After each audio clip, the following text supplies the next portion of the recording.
Get the latest Impact podcast right into your inbox each week. Subscribe by entering your email address at impactpodcast.com to make sure you never miss an interview. This edition of the Impact Podcast is brought to you by ERI. ERI has a mission to protect people, the planet, and your privacy, and is the largest fully integrated IT and electronics asset disposition provider and cybersecurity-focused hardware destruction company in the United States, and maybe even the world. For more information on how ERI can help your business properly dispose of outdated electronic hardware devices, please visit eridirect.com. This episode of the Impact Podcast is brought to you by Closed Loop Partners. Closed Loop Partners is a leading circular economy investor in the United States with an extensive network of Fortune 500 corporate investors, family offices, institutional investors, industry experts, and impact partners. Closed Loop's platform spans the arc of capital from venture capital to private equity, bridging gaps and fostering synergies to scale the circular economy. To find Closed Loop Partners, please go to www.closedlooppartners.com.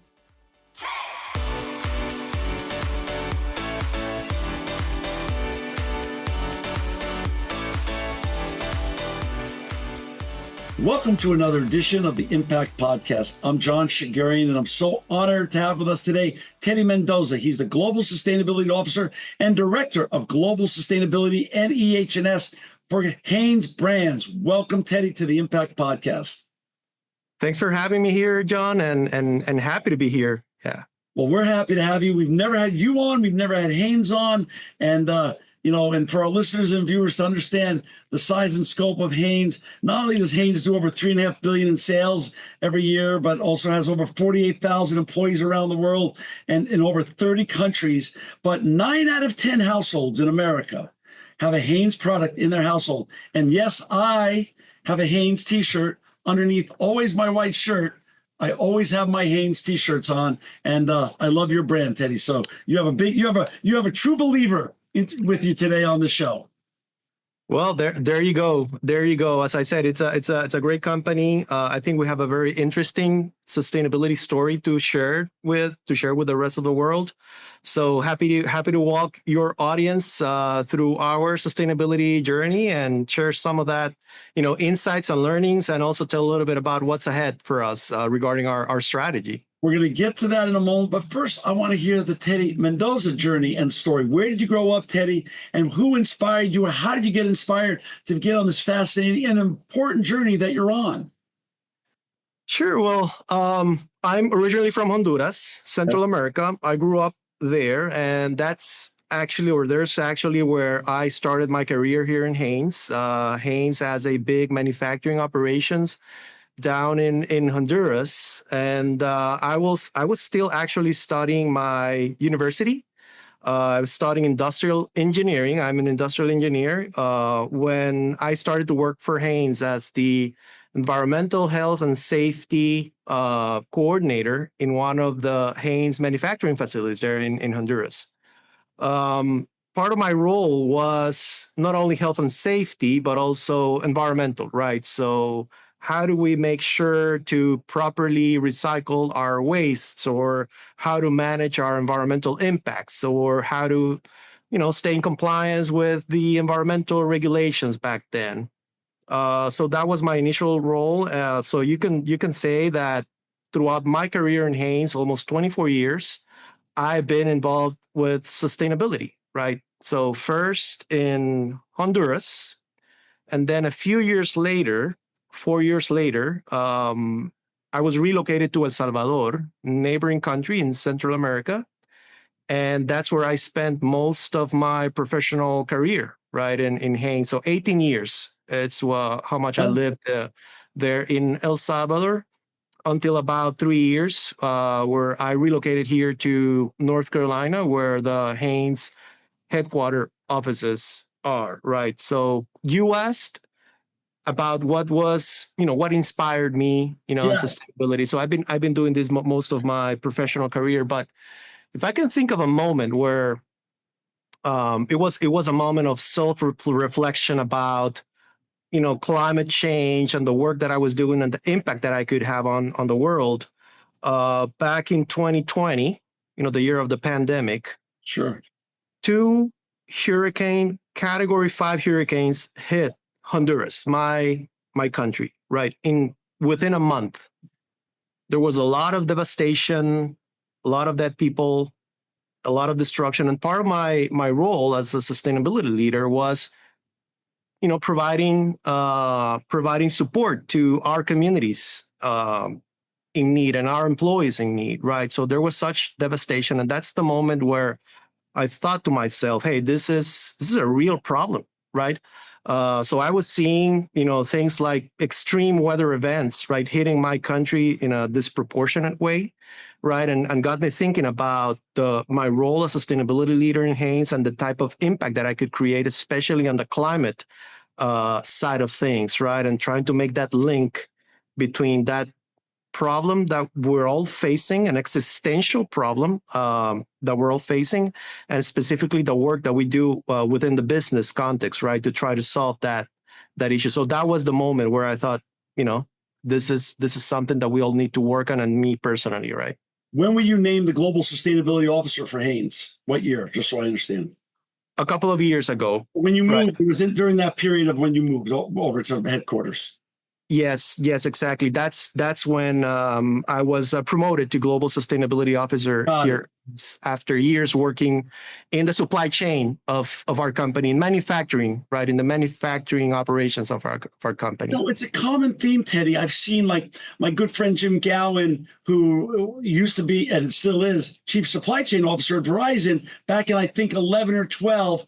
They took that title because he knew supply chain so well, and also made him Chief Sustainability Officer, which he still is at Verizon. So he has both dual roles. But he was the first to explain to me why it's such a natural fit. I never got it, but he explained it to me and educated me to that. And I've seen that theme throughout this broadcast of this show over the years as I've interviewed more and more leaders like you. That seems to be a common theme. Do you feel that you were duly prepared because of your supply chain background to fit in this role and make it really impactful? I would say definitely yes, right? It makes a lot of sense for us also. Sure. For one reason, right? And this is one of the particularities of our company.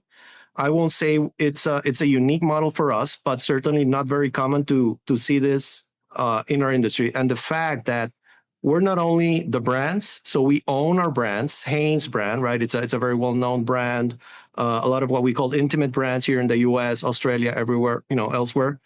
But the fact that we are also the owners, or we operate our own supply chain, right? So what does that mean? It's not the traditional model in our textile industry or the apparel industry, where you will have the brands, but then the production, you will have that outsourced model through supply partners. It is not our case. In our case, HBI or Hanes, we own and operate our own supply chain. So our own sewing plants and our own textile mills, right? Almost 75% of all the products that we bring to market are made in facilities or factories that are, wholly owned by us, by Hanes, right? So for us, supply chain is a very important piece in our business model, right? So in my case, the fact that, I've worked throughout most of my career in the supply chain means that I've been able to see firsthand, so how do we produce? How do we make the products? How do we make the fabric? How do we, the dyes and chemicals that we use? How do we use energy in our facilities, right? So what are our emissions? What are our impacts? How do we manage wastewater? And a lot of different environmental aspects, right? So for me, in my case in particular, the fact that I've been in supply chain and manufacturing, for so many years, I think that has equipped me and prepared me for this role that I currently have in our company. As you and I know, sustainability and Chief Sustainability Officer, but sustainability as a word, Ted, it can be read narrowly or widely. In terms of your mandate, Global Sustainability Officer, Director of Global Sustainability, NEH&S.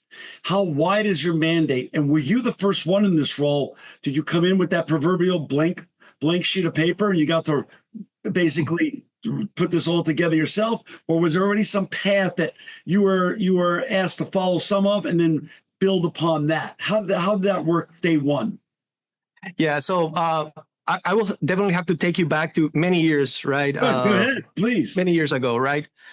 So we always say this, right? Sustainability is not new to us here at Hanes. And the reason for that is that going back to this, this factor that we own, that we operate our supply chain. So even when I started to work for Hanes, that was 24 years ago. I don't think the concept of sustainability was widely used back then. For us, it was simply just good business practices, trying to save energy, trying to reduce water consumption, trying to do more with less, trying to generate less wastes, like, common wastes to the environment, staying in compliance with regulations, taking care of our people, taking into account human rights aspects and all that, right? So for us, it's been years and years. We've been doing this for decades.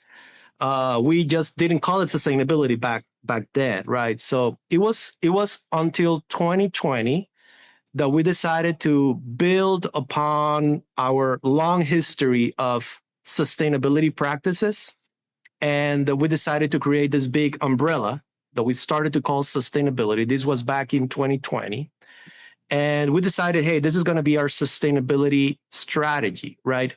Consisting of three main areas or pillars, as we call them, the people pillar, the planet pillar, and the product pillar, right? So that explains how broad our program is. So people pillar, things like human rights, things like philanthropy, things like associate development. So our own associate or employee development, right? Planet pillar, aspects like climate, water, resource conservation in general, right? Waste, zero waste to landfill, dyes and chemicals, and so on. And then on the product pillar, the materials that we use, right? Cotton, polyester, packaging materials, circularity, and all that. So that explains how broad our program is. I cannot give credit, self credit. I was part of the team that came up with this strategy, back then, but there was, my predecessor was, the person who lead, this whole strategy, before me. I was part of that team then. However, I have to say that, and we can get into that in just a couple of minutes, but we're ready to relaunch our strategy. We've been through a whole process of reviewing our current strategy, and just in a couple of weeks, we will be announcing to the world what our new strategy is, and it's a refreshed, strategy, and it's been updated, modernized. I think it's well aligned with the current landscape, right? So that's happening in just a couple of weeks. But yeah, going back to your question, that's how broad our program is: people, planet, product. And yeah, we're ready to announce a new strategy. Right. I was doing some homework, about your tenure there. So the HanesBrands achieved a near-term science-based target 7 years ahead of schedule. I want to ask, how did, under your leadership, I mean, have you always been an overachiever, Teddy? 7 years ahead of schedule. How did you? That's sounds like a magic trick. How did you do that? Yeah, no, we're very proud of this achievement. It's a major milestone, right, in our sustainability strategy. So yeah, we set science-based targets, near-term science-based targets, I think back in 2021, and those targets called for us to reduce our scope 1 and 2 emissions by 50%. Okay. By 2030.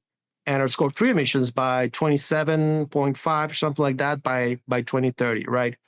So we set those near-term science-based targets. They were approved by the SBTi, and we began to work on those targets. So we have always had this very pragmatic approach to sustainability, right? So for us, is setting targets, setting goals, setting accountability, internal accountability in our company, and just delivering those results.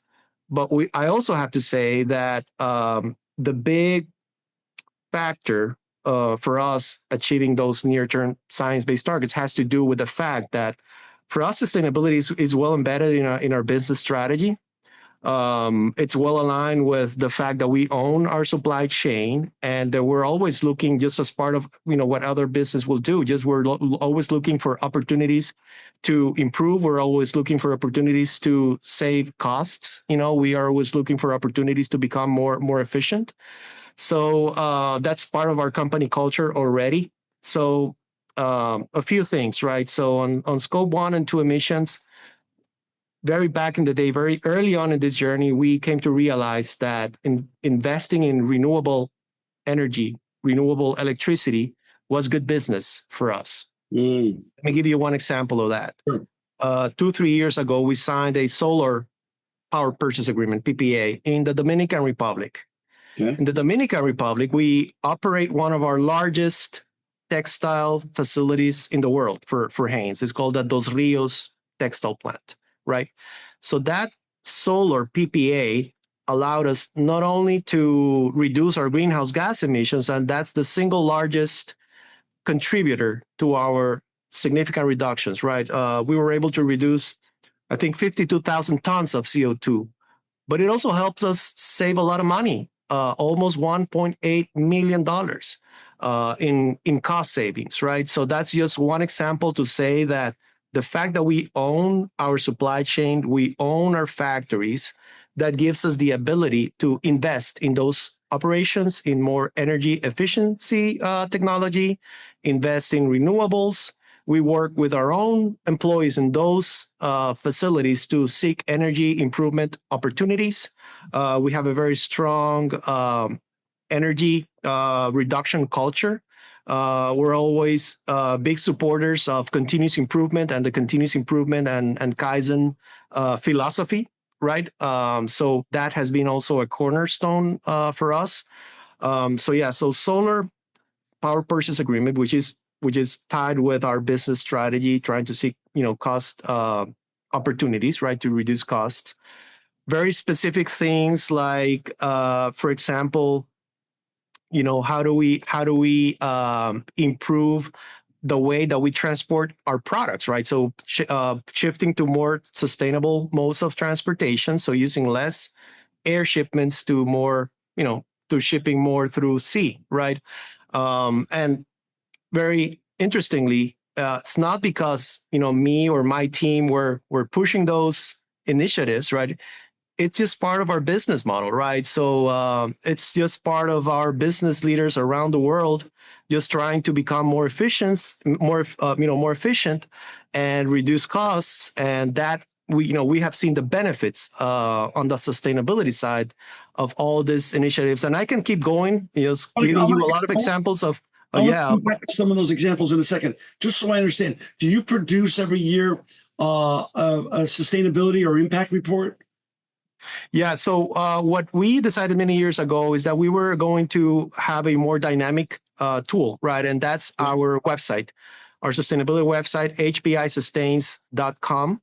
But not only that, that's where we provide a lot of content on, regarding transparency of all these efforts and all that. But not only that, we use also some other platforms, transparency platforms like CDP, for example, right? So we've been reporting all of our environmental performance on CDP for, I think, more than 10 years. And by the way, that's also one of the milestones that, or achievements that we also feel very, very proud, the latest scores on CDP because of our disclosures. We were given some scores that we're very happy with those scores. A- in both climate and water, and we got a B on forest, and we were able to improve our forest scores. So CDP is the platform that we use to provide a lot of this information that I'm explaining here. You talk about 2 A- and a B. You also went zero waste to landfill across all global operations. That's no easy trick. Yes, it's been quite a journey on zero waste to landfill for us, right? So Huge. it's is one of our sustainability goals that we also set back in 2020. Wow. Right, and we said back then we're going to achieve zero waste to landfill by 2025. So this year, right? And remember, we own and operate the vast majority of our production facilities, different parts of the world, both in Western and Eastern Hemisphere.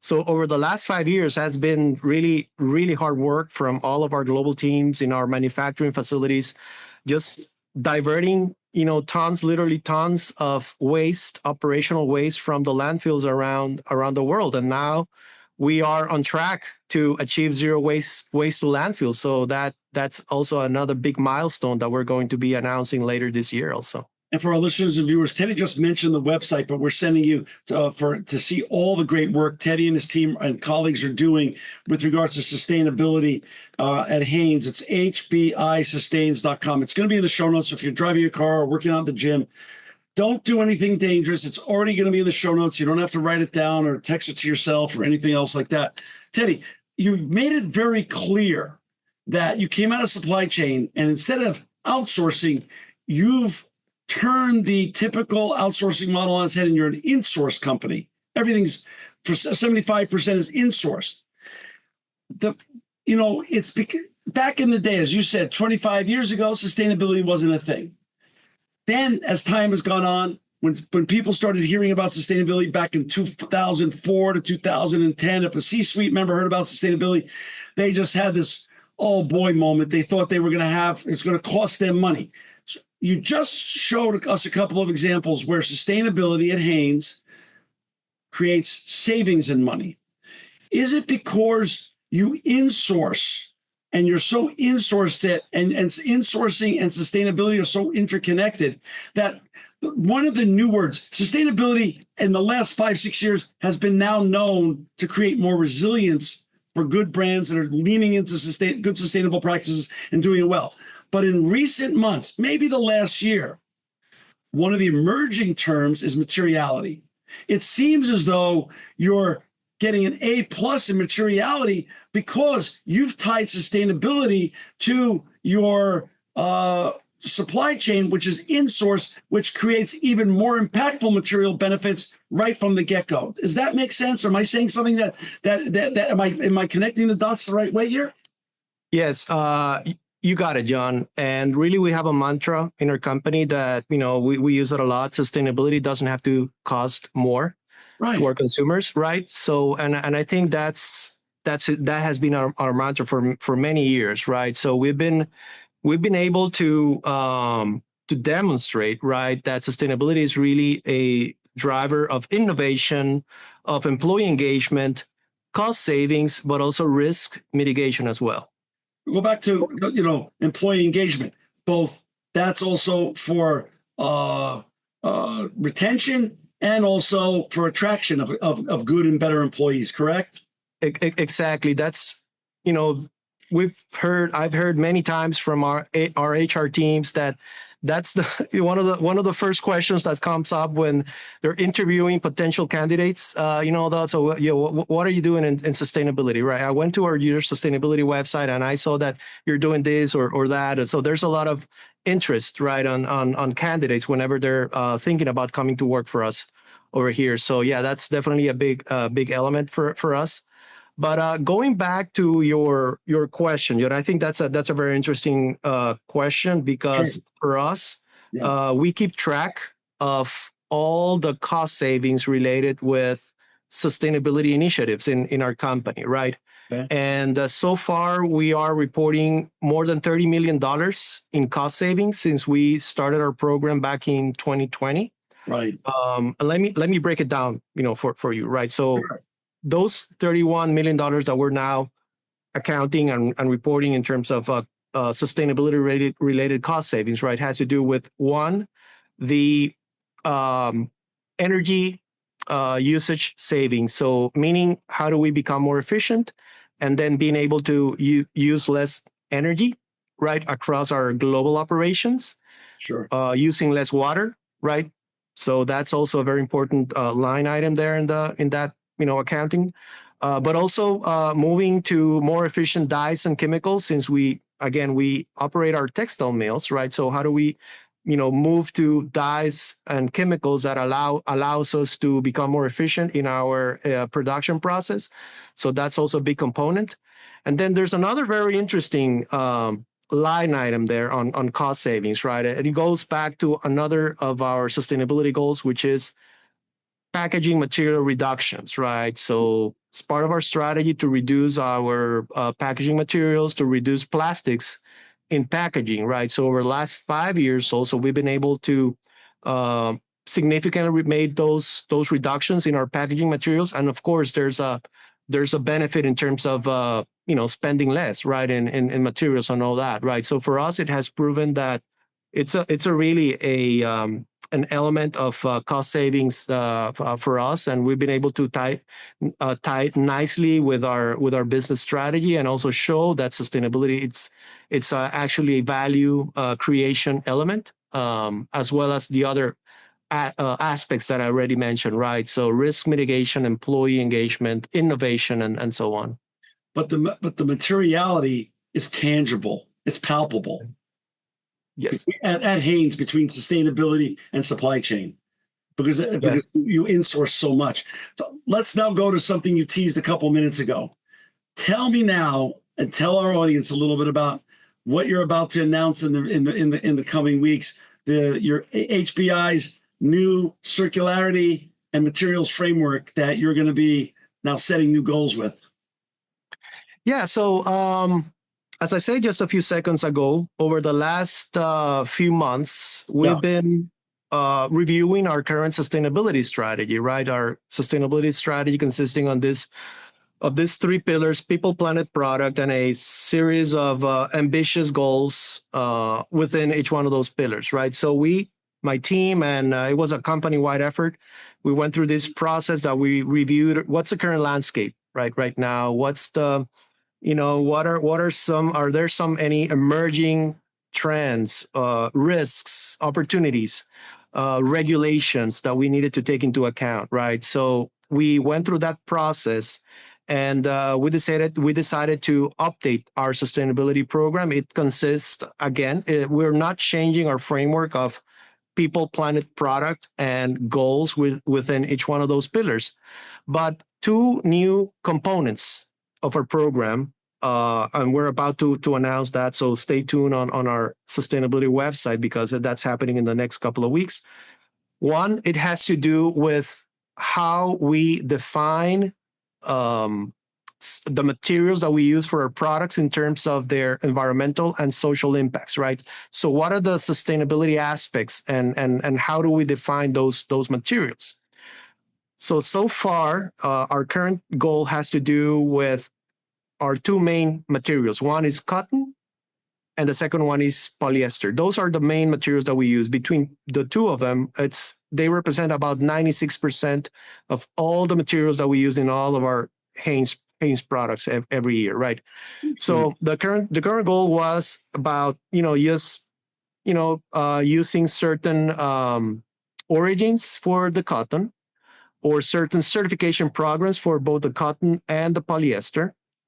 And we thought we needed to modernize that a little bit, right? So what we're doing right now is that we are setting a framework, is a tiered framework consisting of three categories of materials, right? For all the product, or the materials and fibers that we use in our product, right? Mm-hmm. So those three tiers consist of a basic, better, and best categories, where there's a very clear definition on what's the criteria for us to allocate all the fibers in those three different categories, right? So for the best categories, for us, it has to do with how can we back up sustainability claims around those fibers, right? So let me give you an example: recycled or organic, right? So if there is a certification, if there's research, credible research from credible and reputable organizations about the environmental and social impacts of that material, there's full chain of custody, third-party auditing, then we say those are the best materials that we can use in our products, right? But then there's a middle tier, we call it the better tier because it's better than basic, right? So a good example of that is U.S. grown cotton. We feel like U.S. grown cotton has a really good and cool sustainability story, and we're big supporters of U.S. grown cotton because it's we believe one of the most sustainable farming practices in the world. When it comes to cotton, happens here in the U.S. Farmers are highly technified. You don't have labor and human rights risks as you have in other parts of the world. Also, over the years, you've seen really, really good performance in term, across different sustainability metrics. So I think there's a very good sustainability story behind U.S. grown cotton, conventional U.S. grown cotton, right?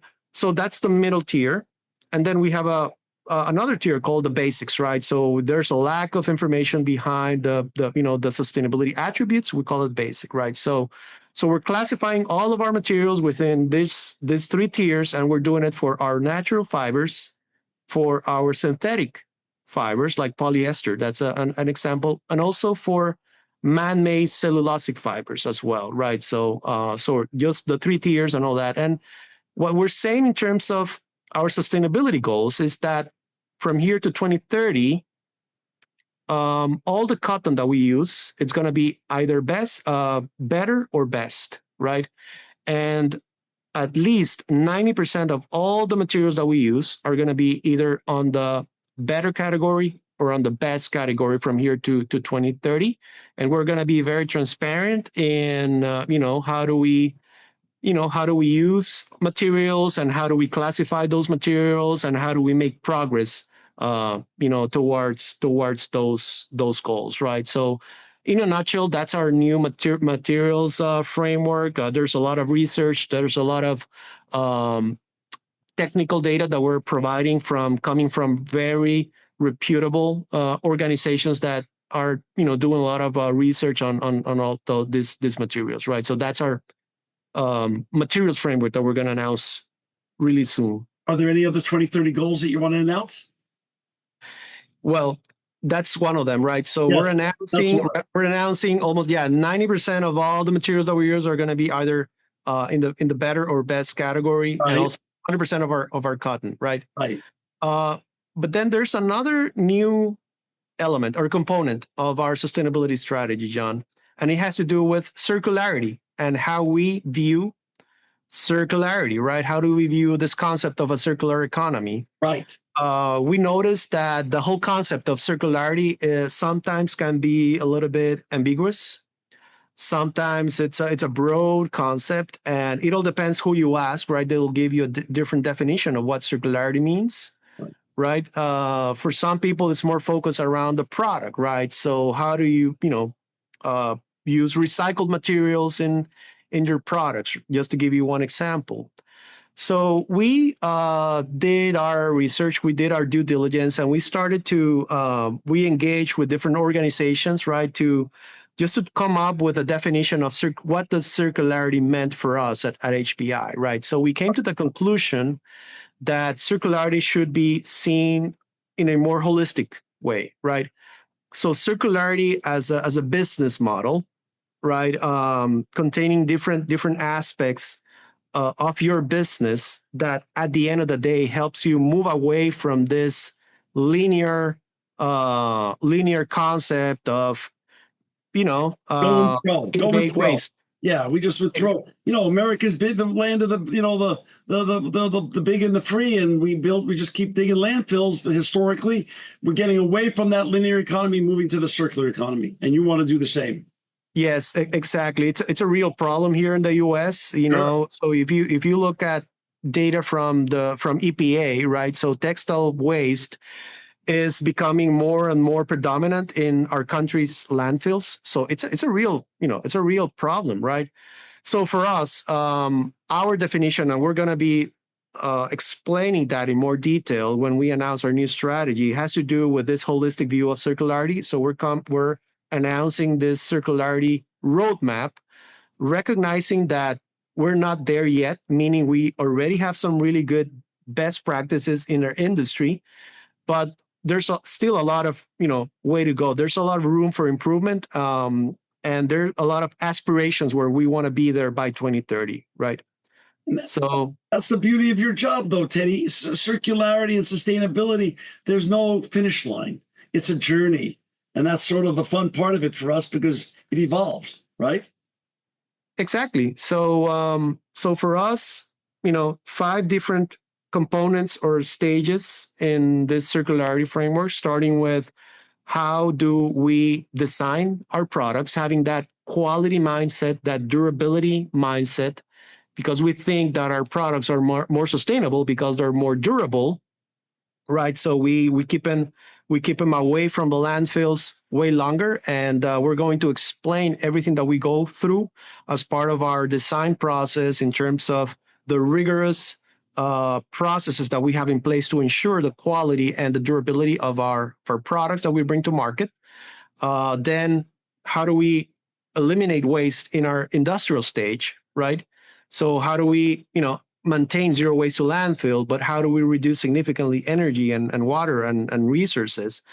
But also how do we prevent pre-consumer waste, meaning finished products that we cannot sell, right? So excess inventory. So how do we attack the root causes of pre-consumer waste? We're going to be also, that's going to be part of our model. Then post-consumer waste, and this here's when we start seeing that aspirational aspect, right? So how do we provide options to our consumers once they use our product? T-shirt, the T-shirt that you're wearing, John, right? So what happens when that T-shirt is worn? It's time for you to say goodbye to that T-shirt. So what options do you have, right? So there's a lot of work in this area. Take back programs, take back schemes. How do we use that fiber to make a new product and preventing and avoiding it to go into the landfills, right? It's hard, right? It's not easy at this point.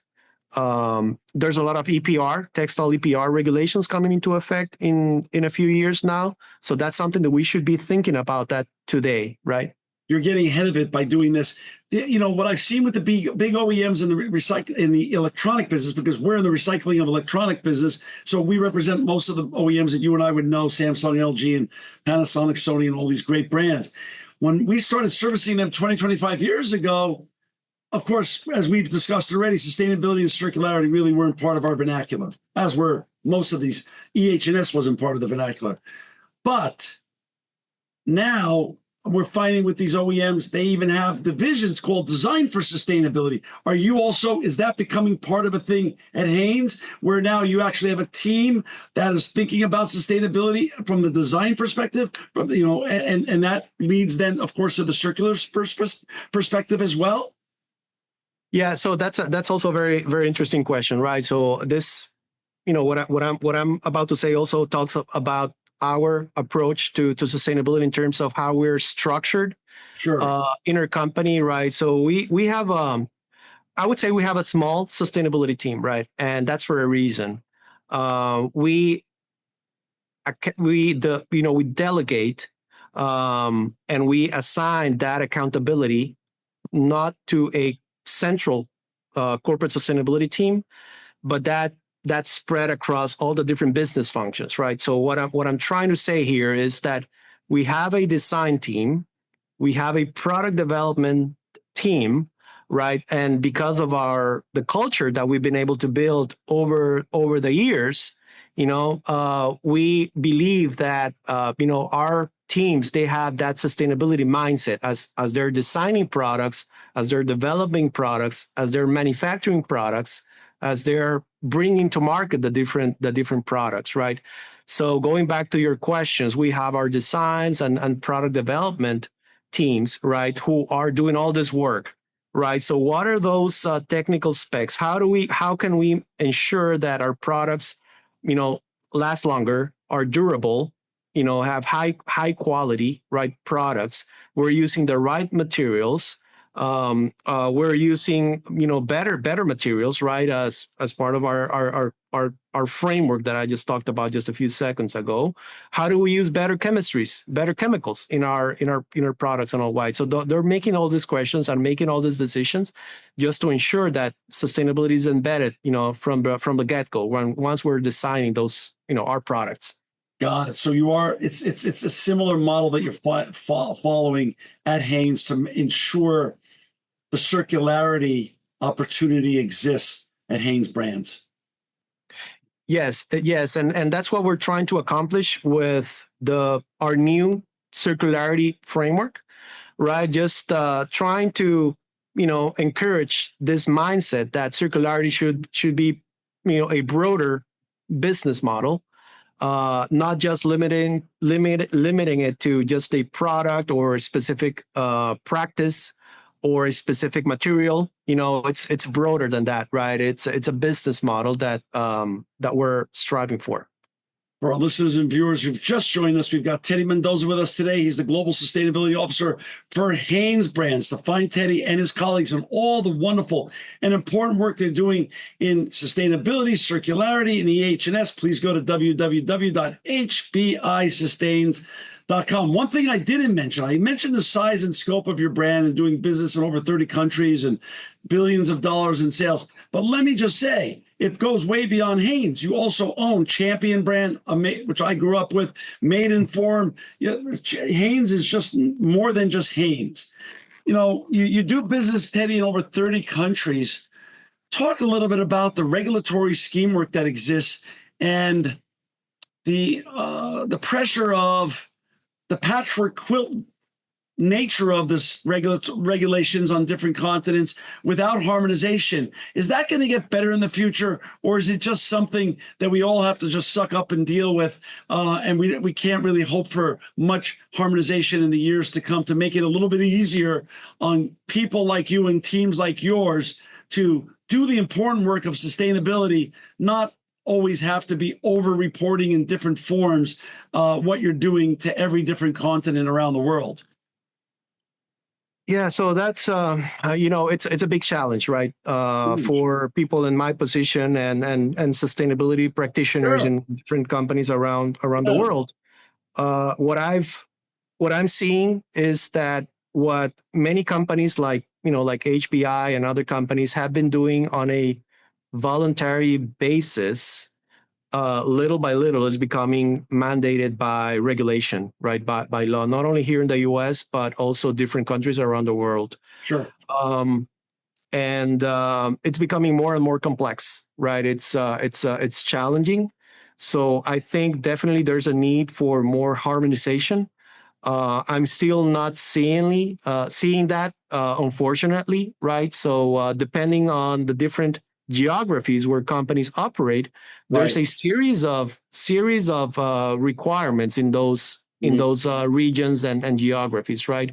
And that's putting a lot of stress, increased costs for companies, that have this global footprint. So I think that's something that in our position, in our industry, we need to keep insisting on that, right? So how do we harmonize those requirements?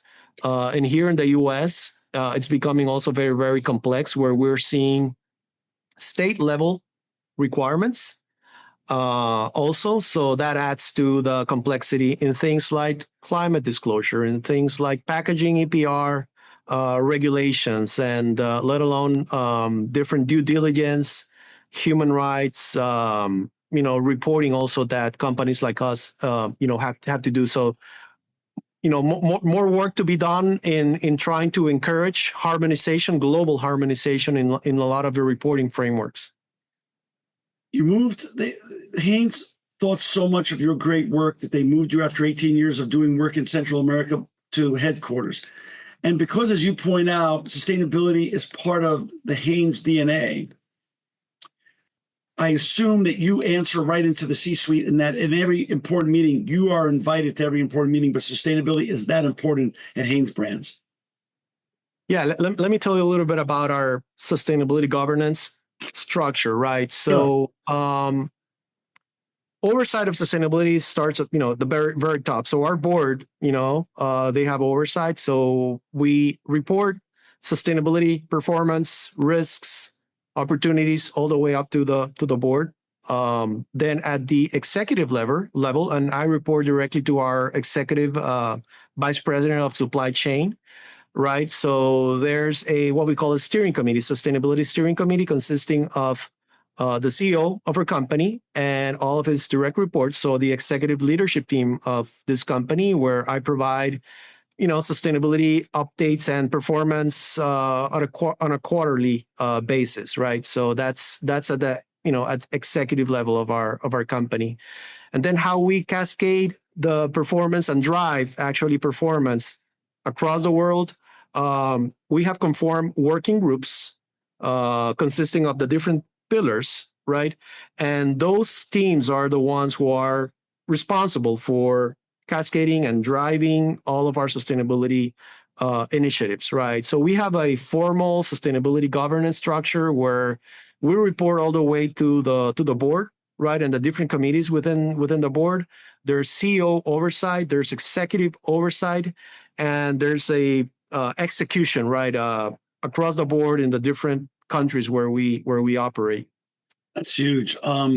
What are some of your most proud of projects or initiatives at Hanes HBI? Like, what are you've been there now doing this for, since 2020, you set the goals, you've been moved up there about 3 years, 4 years.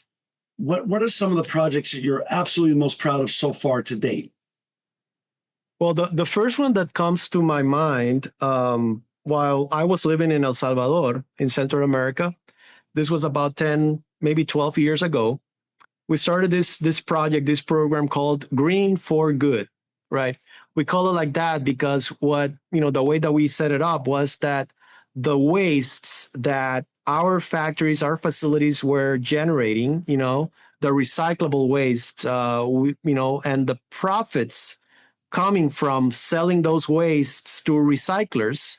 Yeah, we used those profits or those funds to fund community impact programs, right?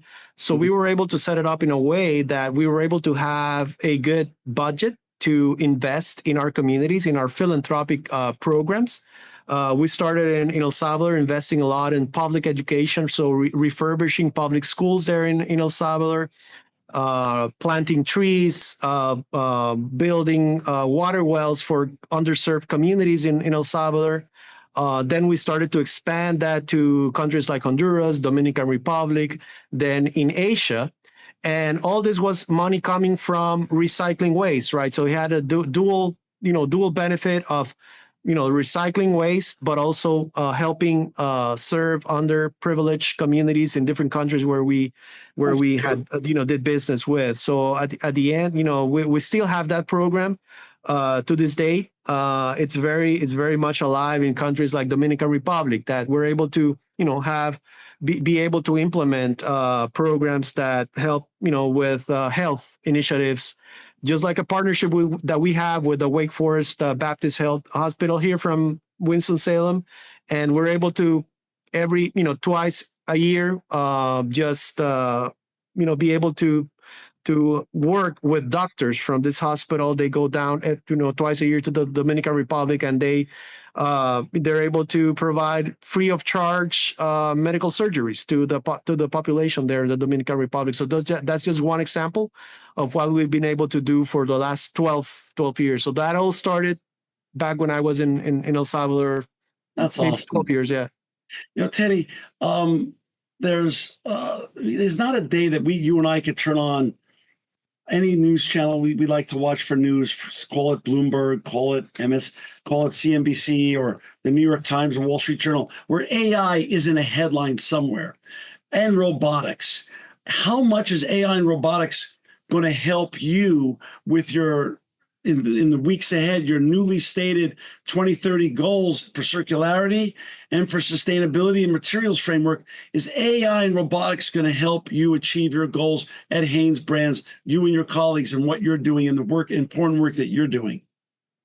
Well, I have to say it's yet to be seen. right? It's still a big TBD. Okay. Our company, right, it's certainly already investing in new technologies, especially in our distribution centers where there's a lot of, robotics that helps us become more efficient, right, from an operational standpoint. But what's going to happen, like in the years to come, regarding sustainability and the work that we do as sustainability practitioners, I see a lot of opportunities, especially what you were just alluding earlier about all the work that we do for reporting purposes, right? So is there technology that could make our lives easier, right? Well, me and my team, we spend a lot of hours collecting data, reporting data, right, all year round, right? So I think there's a good opportunity also to get some, some support and some help from AI, right, in that regard.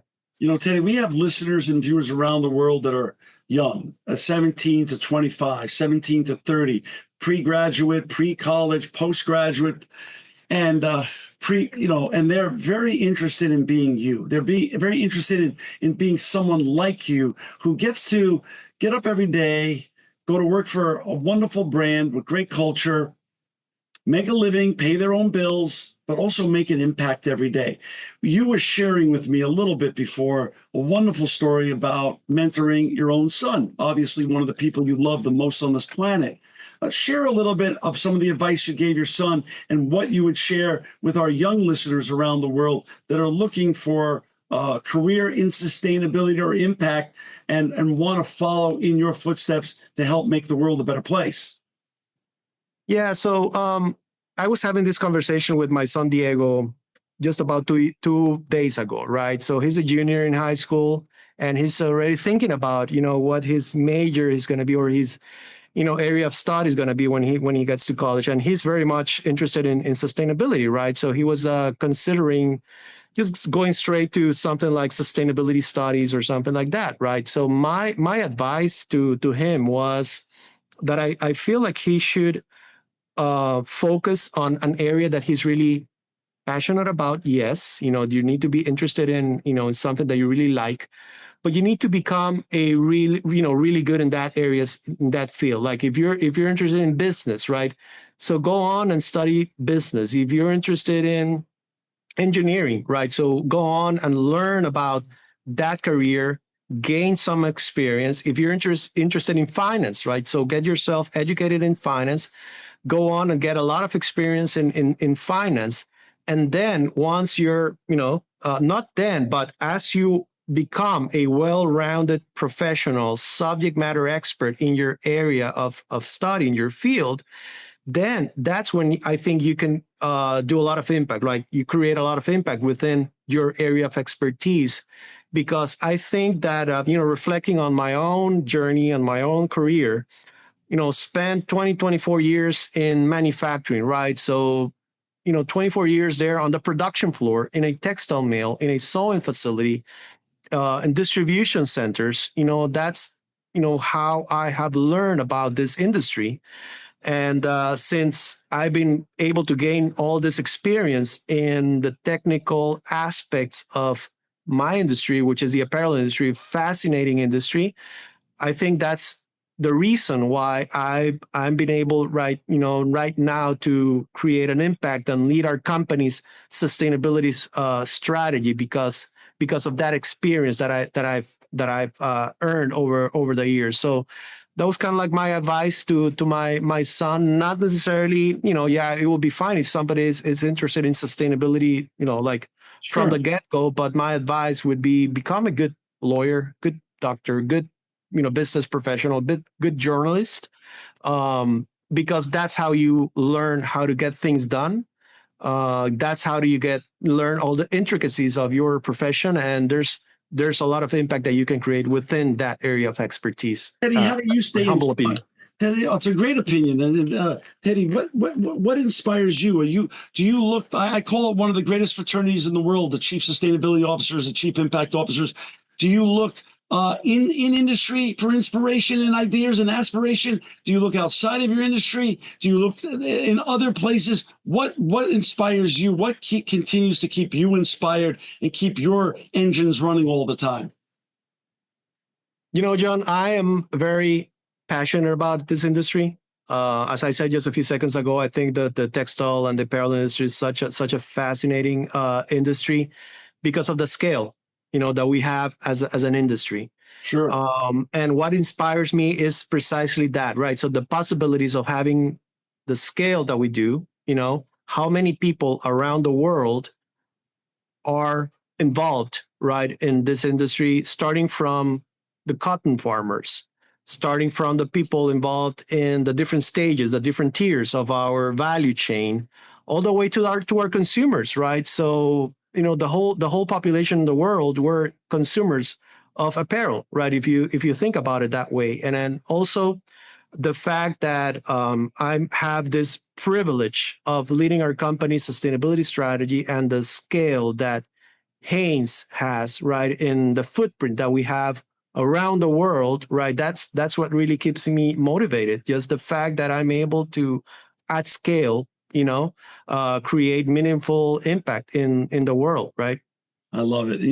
Yeah, Teddy, you have very big 2030 goals. You and I know sustainability and circularity has no finish line. So what I want to have you do is in a couple of years, come on back on the show and report in on how it's going towards your 2030 goals and continue to share your journey in circularity and sustainability in EH&S with all our listeners and viewers around the world. For our listeners and viewers to find Teddy and all his wonderful colleagues at HanesBrands and the important work they're doing in sustainability and circularity in EH&S, please go to www.hbisustains.com. Teddy, thanks for not only spending an hour with us today on the show, but more importantly, thank you for making the world a better place.